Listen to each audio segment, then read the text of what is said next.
Hello Joynal বাবা, তুই তো একটা ভিডিও দেখ। আমি আবু জাহেলের বাড়ির সামনে, নবীজি বাড়ির সামনে দুই পাকায় মারে আসি, 2 দিন ধরে খাই নাই, গোসল নাই। আমি তাপ করে খালি বসে আছি, সাপ মারাও যাইতে পারি নাই। আমার এই ভিডিওটা দেখিয়া আমার এখান থেকে নিয়ে যাও বাবা। ও লিজু, তো আমার ভিডিওটা দেখ।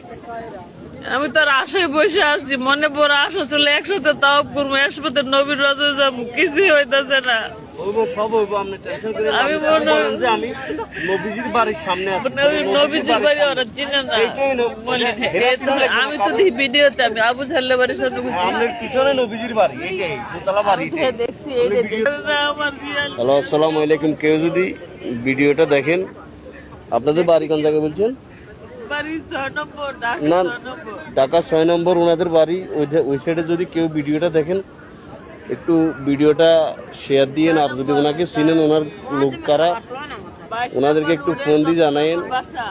উনি হারাই গেছে বলে গত 2 দিন আগে কাবাতে তাওয়াফ করতে আসে।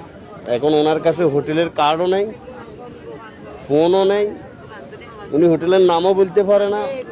ওনাকে যে কোনোভাবে সহযোগিতা করে হোটেলে পৌঁছানো, এটা পারতেছি না। এখন ওনার মেয়ে আছে, মেয়ে জামাই আছে, অনেকেই আছে, কিন্তু এরাও কেউ ওনারে বলে 2 দিন ধরে খুঁজে পেয়েছে না। এখন একটু কাইন্ডলি যদি ওই ভিডিওটা শেয়ার করেন, তাহলে ওনার যদি কোনো গার্ডিয়ান দেখে, তাহলে ওদেরকে জানাইলে আমি ওনারে একটা জায়গায় বসে রাখছি, নবীজির বাড়ির সামনে দিয়ে বসে রাখছি।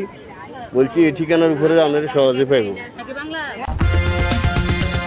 লক্ষ্মীপুর 24 বিশ্বজুড়ে লক্ষ্মীপুর।